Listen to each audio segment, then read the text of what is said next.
कि पिछले मात्र 70-80 सालों में,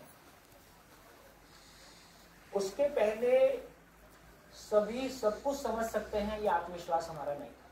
कुछ ही लोग होते हैं समाज में जो समझेंगे और वो बाकी लोगों को बोल देंगे, बाकी लोग फॉलोअर होंगे।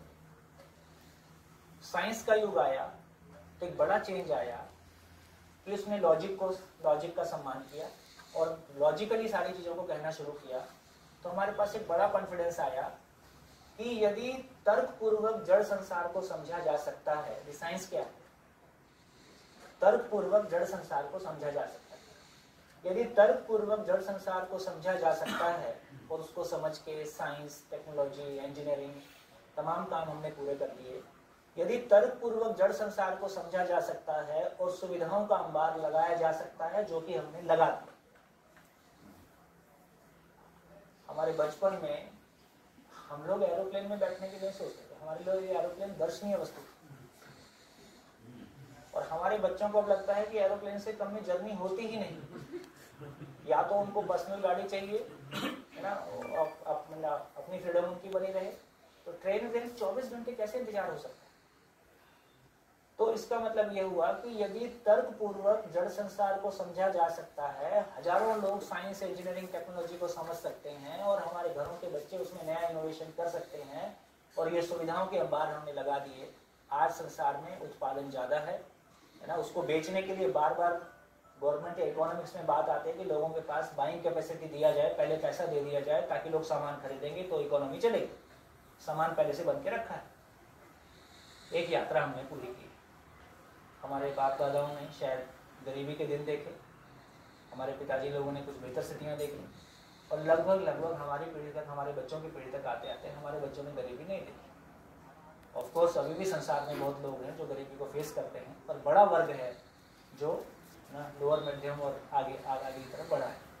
तो मुझको लगता है कि दूसरी एक और आशा इस पूरे दर्शन से, इस पूरे अनुसंधान से खड़ी होती है कि तर्कपूर्वक चैतन्य संसार को भी समझा जा सकता है। यदि तर्कपूर्वक चैतन्य संसार को समझकर संबंध का उजड़ा हुआ संसार बसाया जा सकता है। अभी देखेंगे तो संसार में दो ही प्रॉब्लम दिखाई देती है, ग्लोबल वार्मिंग, फैमिली वार्मिंग। इसका इतना ही मतलब हुआ कि अच्छा, ये ग्लोबल वार्मिंग पढ़े लिखे लोगों के कारण है कि अनपढ़ लोगों के कारण है? पढ़े लिखे विकसित देशों के कारण है कि अविकसित देशों के कारण है? ये भी बात समझ में आ गया। इसका मतलब ये हुआ कि ये पूरी शिक्षा के बावजूद हम फैमिली वार्मिंग भी है ना, बहुत सारी बातें हैं जो हो सकता है आप मेरे से बेहतर इन्फॉर्म्ड हैं, और संबंधों की कहानी कहाँ पहुँच गई है ना। अब तो कभी तक कम से कम लिविंग पे था मामला, और भी कहीं आगे क्या क्या हो गया है वो आप बेहतर जानते हैं। और आगे कहाँ जाएगा 20 साल बाद, जब हमारे बच्चों की शादियाँ हो रही होंगी तो गाड़ी कहाँ पहुँचेगी, उसकी कोई कल्पना हम कर सकते। इसका मतलब हुआ कि यदि नियम पूर्वक, यदि तर्क पूर्वक जड़ संसार को समझकर हम सुविधाओं के अभाव से मुक्त हो सकते हैं, तो तर्क पूर्वक चैतन्य संसार को भी समझा जा सकता है। यदि तर्क पूर्वक चैतन्य संसार को समझा जा सकता है तो एजुकेशन में लाया जा सकता है। भाव और विचार ठीक हो जाएगा तो चीजें ठीक हो जाएंगी नहीं।